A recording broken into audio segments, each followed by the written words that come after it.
ایک حدیث میں آتا ہے کہ 2 لوگوں کی نمازیں ان کے سروں سے اوپر نہیں جاتی، ادھر ہی رہتی ہیں ان کے پاس ہی، یعنی قبول نہیں ہوتی مراد ہے۔ ایک وہ عورت جو اپنے شوہر کی نافرمان ہو، پھر یاد رکھیں وہ شرط کے ساتھ، اللہ کی نافرمانی میں نہیں، اللہ کی فرما برداری میں شوہر کی فرما برداری۔ اللہ تعالیٰ کی ذات اوپر ہے، جو حکم شوہر کا اللہ کی مرضی کے مطابق ہوگا اس کو ماننا، لیکن ایک بات اللہ کی مرضی کے مطابق ہے لیکن شوہر کی بات نہیں مانی جا رہی، تو ایسی عورت کی نماز اس کے سر سے اوپر نہیں جاتی۔ اور دوسرے اس غلام کی نماز جو اپنے آقا سے بھاگ جائے جب تک کہ واپس نہ آ جائے۔ ایک اور حدیث میں آتا ہے عورت شوہر کے معاملے میں کسی دوسرے کی بات نہ مانے، کسی دوسرے کی، حتیٰ کہ پیرنٹس کی بھی۔ آپ کو پتا ہے کہ والدین کی اطاعت فرض ہے۔ اللہ تعالیٰ نے قرآن پاک میں کیا کہا؟ اللہ کی عبادت کرو اور ماں باپ کی بات مانو۔ لیکن جب ایک عورت کی شادی ہو جاتی ہے تو اب اس کے لیے اس کا اصل گھر کون سا ہے؟ شوہر کا گھر ہے، اور اب اس کے لیے والدین کی اطاعت سیکنڈری ہے، شوہر کی اطاعت نمبر 1 ہو گئی ہے۔ پہلے والدین اس کی کفالت کر رہے تھے، اب شوہر اس کی کفالت کر رہا ہے۔ اب ایک نیا گھر بن رہا ہے۔ اس کے ڈسپلن میں کیا ہے کہ بیوی شوہر کی بات مانے، نہ کہ میکے کی ڈکٹیشن لیتی رہے روز ٹیلی فون پر، کیونکہ بہت آج کل جتنے کمیونیکیشن کے ذرائع بڑھ گئے اتنے ہی مسائل بڑھ گئے۔ اور اس کی ایک بنیادی وجہ کیا ہے کہ اچھے مشورے تو کم ہی ملتے ہیں، زیادہ تر ٹیلی فون بھی غیبت پروموٹ کرنے کا ذریعہ بن گئے۔ ایک دفعہ عورت ہو کے آتی ہے میکے سے تو موڈ بدلا ہوا ہوتا ہے۔ تو ایسی صورت میں اصل حکم کیا ہے کہ شوہر زیادہ اہم ہے۔ اب اس کی بات مانی۔ اور یہ کیوں اتنا سخت ڈسپلن رکھا گیا؟ کیونکہ جب تک ایک عورت کی وفاداری اس کے اپنے گھر سے نہیں ہوگی، گھر نہیں بنے گا۔ وہ بات میں ادھر بھاگی جا رہی ہے، یہ گھر خراب ہو رہا ہے۔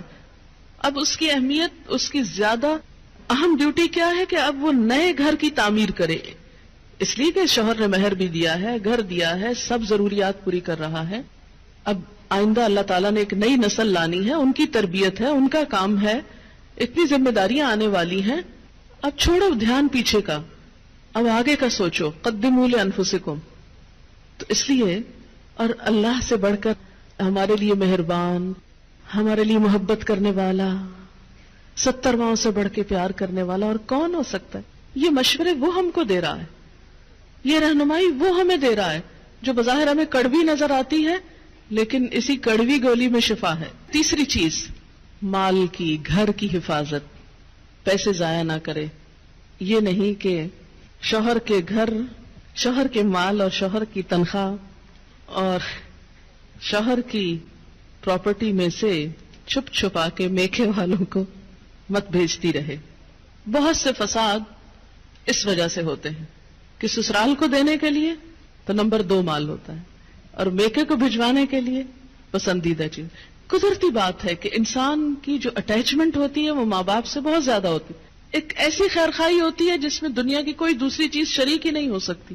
ظاہر ہے جنہوں نے جنم دیا، جنہوں نے پالا پوسا، ان کے ساتھ محبت اور خیرخواہی کیسے نہ ہو، وہ تو ہوگی، لیکن اس کی بھی حدود ہیں، وہ حد سے آگے نہیں بڑھنی چاہیے کہ شوہر کما کے لائے اور ہر وقت عورت شکوہ کرے، پورا ہی نہیں پڑتا، ہوتا ہی نہیں، ہے ہی نہیں، یہ بھی نہیں، وہ بھی نہیں، وہ بھی نہیں، اور پیسے بٹورتی چلی جائے اور ادھر سے چھپ چھپا کے دوسری طرف دیتی چلی جائے۔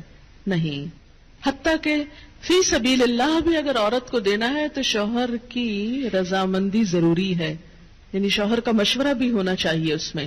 تو کسی عورت کا اپنے شوہر کو حقیر سمجھنا یا اس معنی میں ایکول سمجھنا کہ گھر کی کنگڈم میں وہ اپنے آپ کو بالکل برابری کے اس طرح درجے پر رکھے، وہ للرجال علیہن درجہ کو کنڈیم کرے اور شوہر کی کوئی بات چلنے نہ دے اور کہ ہر بات اور ہر حکم میرا چلے گا، تو یہ نشوز ہوتا ہے۔ نشوز کا مطلب ہے اٹھنا۔ وہ پیچھے جو فالصالحات و قانتات ہے نا، تو قانتات میں کیا ہے؟ عاجزی، اور نشوز کیا؟ اس کا اپوزٹ۔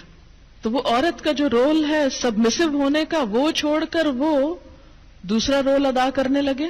تو اللہ نے جب مرد کو قوام بنایا اور ان کے لیے ایک درجہ رکھا، گھر کی کنگڈم میں انہیں ہیڈ قرار دیا، تو اس کے لیے ضروری تھا کہ ان کے پاس اتھارٹی بھی ہو۔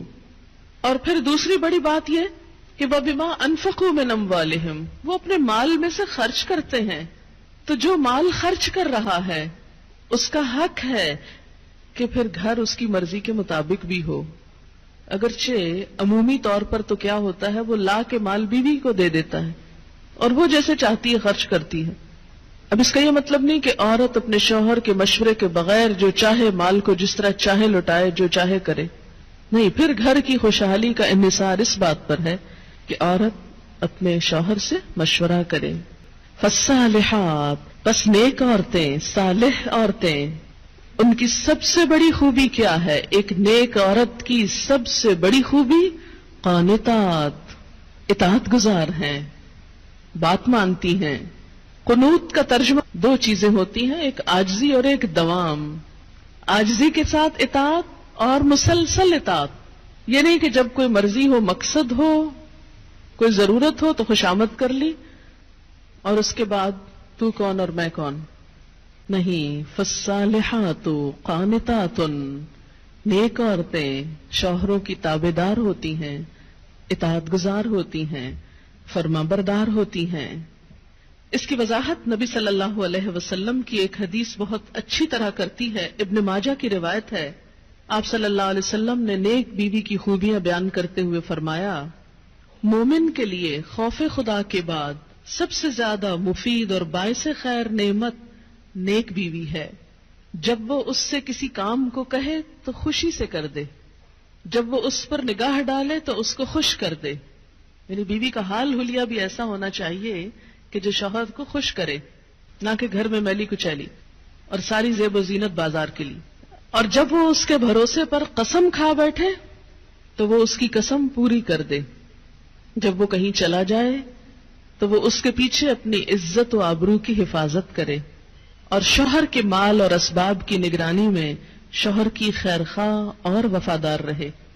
تو یہ ہیں ایک اچھی بیوی کی خصوصیات جو نبی صلی اللہ علیہ وسلم نے فرمائی، جو اس آیت کی بہترین وضاحت کرتی ہیں. نمبر 1 اطاعت، اور اطاعت میں کیا کہ کوئی کام کہے تو خوشی سے کرے. اور نمبر 2 اگر وہ بیوی کے بھروسے پہ قسم کھا بیٹھے تو اس کی قسم پوری کر دے. اور اس اطاعت میں صرف یہ اطاعت ہی نہیں آتی کہ وہ کہے کھانا لا دو تو لا کے رکھ دے، اور وہ کہے کہ بازار چلو تو ساتھ چل دے. اس اطاعت میں شوہر کی جسمانی ضرورت پوری کرنے کی اطاعت بھی شامل ہے، جسے بعض اوقات بہت سی پڑھی لکھی خواتین اپنے حق میں ایک ظلم سمجھنے لگتی.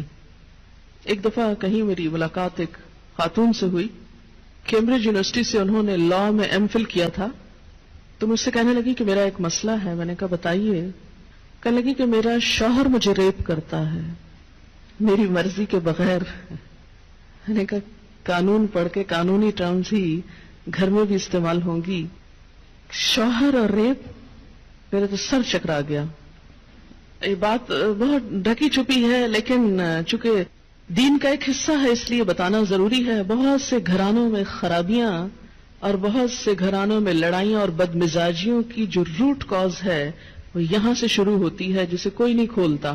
نہ کوئی ماں بتاتی ہے، نہ کوئی استاد بتاتا ہے، نہ کوئی اور اچھا مشورہ دیتا ہے کہ اس معاملے میں اللہ نے شوہر کو حق دیا ہے اور عورت پر لازم کیا ہے کہ وہ شوہر کی اطاعت کرے. اور اس میں وہ حدیث آپ نے سن رکھی ہوگی اور عورتوں کو سنانے میں بڑی مشکل پیش آتی ہے مجھے ہمیشہ، اور عورتیں ایک دم اوفینڈ ہونے لگتی ہیں. لیکن بات یہ ہے کہ چونکہ اللہ کے رسول صلی اللہ علیہ وسلم نے فرمایا ہے اور ہم ان کا نام سن سن کے روتے ہیں محبت میں اور نعتیں سن سن کے جھومتے ہیں، تو یہ حکم بھی آپ کا مان لینا چاہیے اور اس حدیث کو بھی سن لینا چاہیے اتنی ہی خوشی سے جتنی خوشی سے ایک نعت سنتے ہیں. نبی صلی اللہ علیہ وسلم نے فرمایا جب مرد اپنی بیوی کو اپنے بستر پر بلائے اور وہ نہ آئے تو صبح تک فرشتے اس پر لعنت کرتے ہیں. بخاری کی روایت ہے، کتاب النکاح.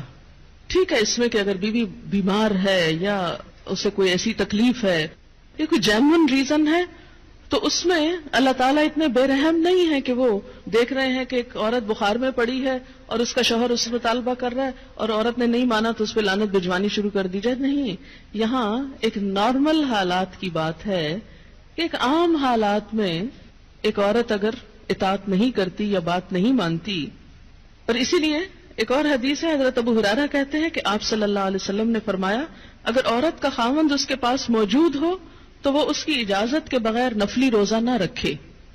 تو گویا شوہر کی اطاعت نمبر 1 عام روزمرہ زندگی کے کاموں میں کوآپریشن، اطاعت بمانا کوآپریشن ہے.